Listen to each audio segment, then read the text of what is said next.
tous et bienvenue dans cette nouvelle vidéo. Alors, petite particularité de cette vidéo, c'est qu'effectivement, je vais vous montrer comment faire bonne mise en place ou bonne mise en station sans viseur polaire. Alors, je reviendrai un peu sur la première partie, vu que là, je vais être en extérieur, donc forcément, ce sera bien plus parlant. Il faut savoir qu'ici, le temps n'est pas forcément très bon en ce moment, donc même s'il fait beau, le soir c'est couvert ou il y a du vent. Donc, comme ça, je suis gâté. Donc du coup, j'ai fait une vidéo là qui me permet effectivement de faire à la fois la mise en place et la mise en station de l'instrument. Donc cette mise en place et cette mise en station, du moins cette mise en station, ce qui est important à savoir, c'est que tout le monde peut la faire avec une monture, que ce soit NEQ32, NEQ5, HEQ5, NEQ6, etc. Il n'y a pas de limite. Il existe dans la raquette un petit soft qui s'appelle Polar Alignment, qui est super sympathique à utiliser. En plus, je vous montrerai aussi comment utiliser ce qu'on appelle la méthode de dérive. Mais je ne vais pas vous jeter la pierre, je suis un peu pareil, je n'aime pas lire les notices. Et comme je sais que beaucoup d'entre vous ne lisent pas les notices, c'est pas un reproche parce que je suis exactement pareil, c'est indiqué comment faire dans la notice. Donc du coup, cette vidéo, ça va vraiment être une espèce de notice numérique qui vous permettra d'utiliser donc cette méthode de Polar Alignment et vous verrez durant toute la vidéo que les images sont quand même plutôt sympathiques et on peut obtenir des résultats assez sympas sans avoir besoin de viseur polaire et sans avoir besoin d'autoguidage. Voilà.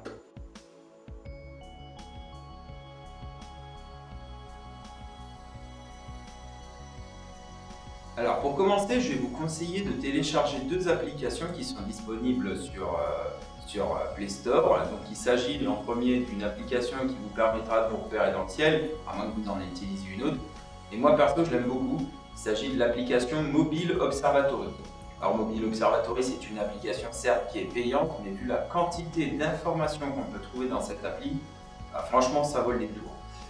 Deuxième application bien sympathique à télécharger et qui est très utile, qui nous fait gagner un temps fou si on n'a pas de système GPS sur notre raquette, c'est l'application SceneScan Init. Elle vous permettra de rentrer vos coordonnées GPS, la date, l'heure, etc.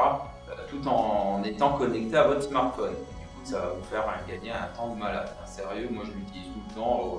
J'ai même plus besoin d'aller chercher ma position GPS. Elle me le fait ça tout seul.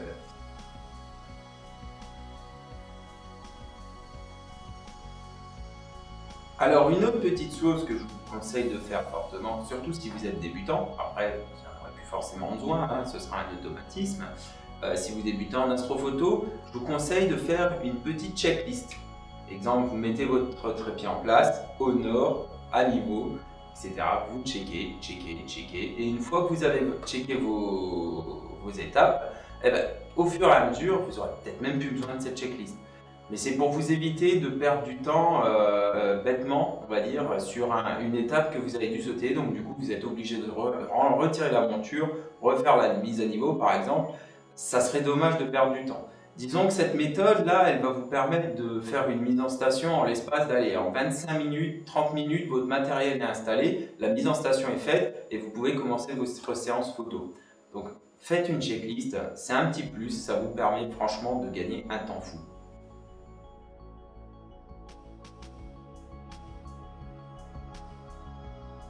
Donc c'est parti pour notre checklist. Première étape, le trépied en direction du nord, check. Étape 2, on procède à la mise à niveau du trépied à l'aide d'un niveau de maçon. Et cela dans le prolongement de chacune des pattes. On enchaîne donc par le montage de la monture. On n'oublie pas de dévisser les vis d'azimut pour éviter de les flinguer quand on va la placer sur la tête de trépied. On place la monture sur la tête du trépied. On installe ensuite le boîtier de puissance au plus proche de la connectique sur la patte. On installe la barre de contrepoids dans le logement prévu à cet effet. On met le contrepoids en bout de barre pour éviter la casse au moment de l'équilibrage. On installe le câble qui part du boîtier de puissance jusqu'au moteur d'ascension droite. On fait la même chose entre la déclinaison et l'ascension droite. Et pour finir, on installe la tablette porte-accessoires sans serrer pour éviter de dérégler sa mise à niveau. Nous allons installer maintenant tout le système d'imagerie. On installe la lunette sur la monture. Si vous utilisez un correcteur réducteur, on dévisse la bague présente sur le gros tube, on installe le correcteur et on installe notre APN.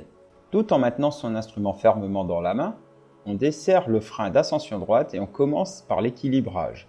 Si l'instrument ne se téléporte pas dans un sens ou dans l'autre de l'axe d'ascension droite, ça veut dire qu'on a un bon équilibrage. On replace ensuite l'axe d'ascension droite dans sa position initiale et on va s'attaquer à l'autre axe, c'est-à-dire l'axe de déclinaison. Bien évidemment, il ne faut pas oublier de resserrer l'axe. On fait de même pour l'axe de déclinaison. On desserre le frein tout en maintenant l'instrument fermement dans sa main. En jouant avec la position du tube dans ses colliers ou la queue d'aronde mâle dans la queue d'aronde femelle, on trouve le bon équilibrage sur l'axe de déclinaison. On le penche dans un sens et dans l'autre. Le bon équilibrage, l'instrument devra rester stable. Pour finir, on procède comme l'étape précédente, c'est-à-dire qu'on va serrer le frein après avoir mis l'instrument dans sa position initiale. Nous allons ensuite brancher notre raquette. On ne s'attardera pas sur le port d'autoguidage qu'on n'utilisera pas dans cette vidéo. On branche donc le câble de notre raquette dans la prise End Control et on branche notre raquette. Et pour finir, on branche notre prise DC qui va alimenter notre monture. En utilisant une prise secteur, je vous conseille fortement de ne pas descendre sous 3 A. Effectivement, vous risquez de cramer le boîtier de contrôle et la raquette par la même occasion. Ça serait ballot, parce qu'au prix du matos, ça ferait mal. Une fois que votre prise 12 volts DC est branchée, votre mise en place est terminée. Il n'y a plus qu'à attendre que la nuit tombe, parce que faire de l'astro de jour, à part le soleil, il n'y a pas grand chose. N'oubliez pas, pour peaufiner un peu votre réglage, de régler votre chercheur par rapport à votre instrument. C'est quand même assez important si vous voulez trouver les objets assez facilement. Et autre chose, je tiens à préciser une chose qui est vraiment très importante. Faites très attention si vous faites de l'observation solaire. En faisant de l'observation solaire, on risque de perdre soit la vue, soit on risque de péter son capteur. Le soleil est très dangereux. Si vous n'êtes pas équipé d'un filtre adéquat, ne vous dirigez pas vers le soleil.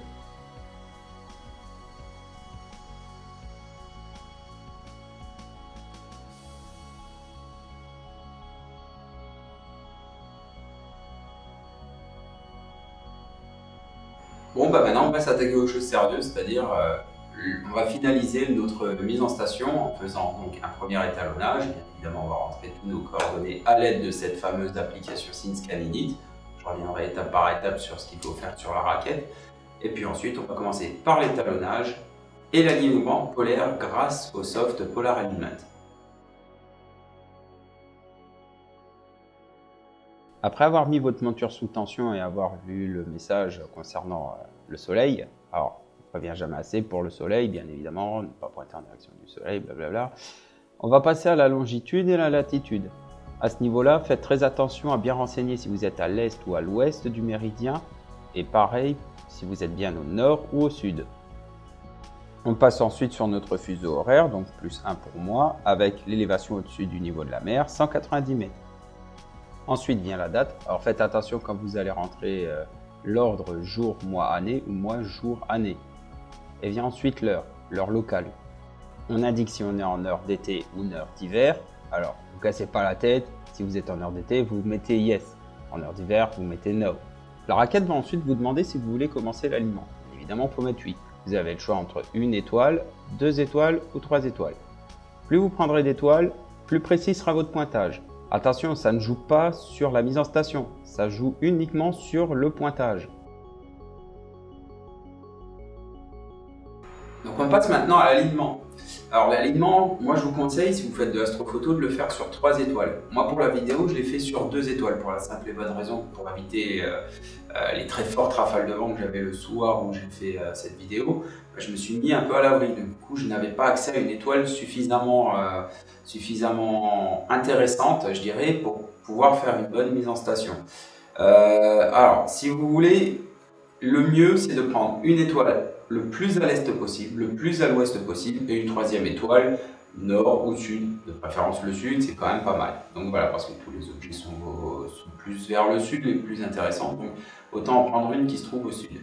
Donc je n'aurais pris que 2 étoiles, donc là en l'occurrence ce sera Dubé et Vega, et ça suffira largement, vous verrez par la suite que le résultat est plus que correct. Donc voilà le pointage sur Dubé. Bon là on peut dire que c'est pas trop déconnant, on n'est pas très loin du centre, donc on va juste devoir peaufiner le centrage en utilisant les 4 touches directionnelles de notre raquette. Alors, peaufiner, vous pouvez changer la vitesse en appuyant sur le bouton Rate. Allez à vitesse modérée, n'allez pas à vitesse 9, vous risquez de le dépasser. Allez vitesse 5, 6. Et une fois que vous avez centré donc l'étoile au centre de votre capteur, vous pouvez valider. Pour la deuxième étoile, on répète tout simplement l'opération d'avant. C'est-à-dire, on choisit une étoile dans le menu, on la sélectionne, on change sa vitesse, on va en direction de cette étoile et on la centre. Et puis vous savez ce qu'on dit, on ne change pas une équipe qui gagne. Rebelote, si vous avez choisi 3 étoiles, vous choisissez votre étoile dans le répertoire, vous la centrez, bien évidemment toujours en ayant changé votre vitesse, et puis c'est bon. Donc voilà, donc vous allez avoir un message qui va vous dire attention, etc., etc. N'en tenez pas compte. Ce qui va être important, c'est l'écran qui va venir après. Alors comme vous pouvez le voir sur cet écran, vous avez MEL égale moins 0 degré, 15 minutes, 44 secondes et MAZ égale 0 degré, 41 minutes et 6 secondes. Alors ça, il s'agit en fait simplement du défaut par rapport à l'étoile polaire. Donc l'alignement par rapport à l'étoile polaire de votre monture, ça c'est son défaut. Alors je vous avouerai que là c'est un gros coup de bol parce que avoir ces valeurs là du premier coup en dessous d'1 degré, ouais, c'est un gros coup de bol. En général, vous êtes plus à 1 voire 2 degrés. Bon, si vous respectez bien toutes les étapes de la mise en place de votre instrument, théoriquement, vous devriez peut-être avoir ces valeurs-là. Maintenant, c'est la première fois que du premier coup, j'obtiens ces valeurs, pour être honnête. Donc, que signifient ces valeurs en fait? Tout simplement, le MEL, c'est l'erreur que vous avez en latitude. Là, en l'occurrence, 15 minutes et 44 secondes. Et le MAZ, c'est l'erreur que vous avez en azimut, 41 minutes et 06 secondes. Et l'idée du Polar Alignment, c'est de pouvoir réduire le plus significativement possible ces deux valeurs. Et plus vous procéderez au Polar Alignment, et plus ces erreurs réduiront. Donc une fois que votre alignement sur 3 étoiles est terminé, vous allez sélectionner dans la raquette le menu Polar Alignment en jouant avec ces touches présentes ici. Donc en descendant ou en montant, vous sélectionnez Polar Alignment et vous validez. Donc moi en l'occurrence j'ai choisi Deneb, donc je vais lui dire de pointer Deneb. Donc là il pointe Deneb, on le laisse faire, on n'y va pas manuellement, ça sert à rien, il ira tout seul. Vous risquez plus de mettre votre monture à défaut plus qu'autre chose. Vous laissez pointer votre monture, on le laisse faire son petit bonhomme de chemin. En attendant que vous avez le temps de vous chercher un café des fois.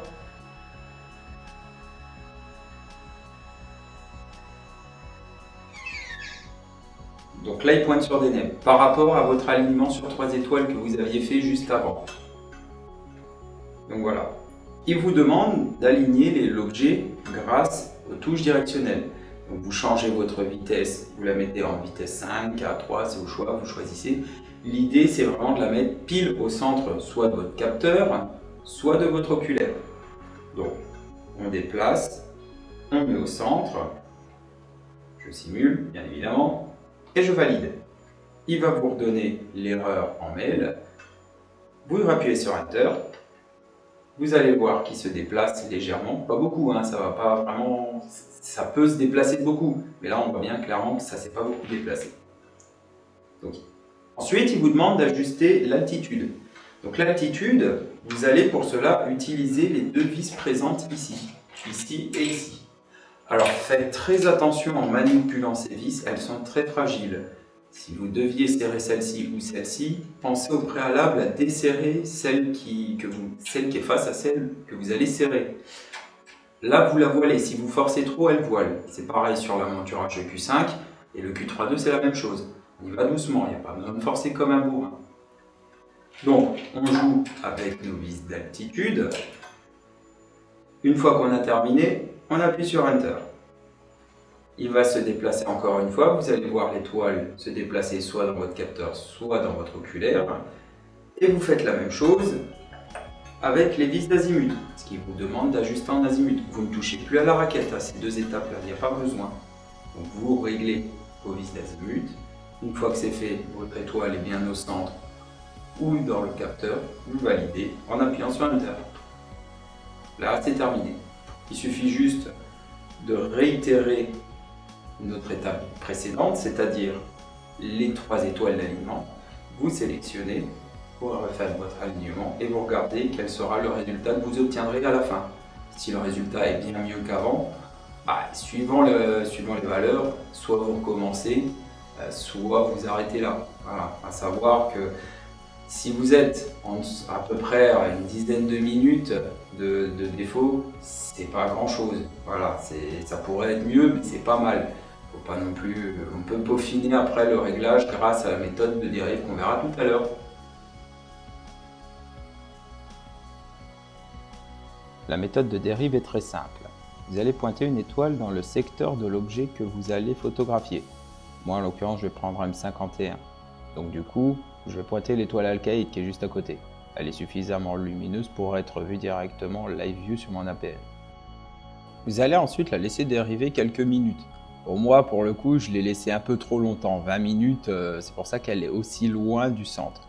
On peut voir qu'elle s'est pas mal déplacée. Vous n'avez pas besoin de ça. Laissez-la dériver pendant 5 minutes, ça suffit largement. Il suffira juste de la recentrer une fois que la dérive sera terminée grâce aux vis d'altitude et vis d'azimut, comme on a fait pour le Polar Alignment. Si vous laissez dériver 5 minutes, n'hésitez pas à le faire 2-3 fois. Ça mange pas de pain, on n'est plus à 5 minutes près. Et une fois que vous avez terminé de recentrer à chaque fois votre étoile au centre de votre capteur, c'est fini. Bon, je sais ce que vous êtes en train de vous dire. Vous êtes en train de vous dire, oh là là, mais c'est long cette histoire. Eh ben franchement, c'est pas trop de temps. Parce que quand on se dit qu'on va faire quand même pas mal de prises de vue pendant la nuit, il faut savoir qu'en instant photo, plus on va accumuler d'images et mieux ce sera. Au final, perdre une demi-heure, on va dire 3/4 d'heure à faire une mise en station parfaite avec un bon étalonnage, etc.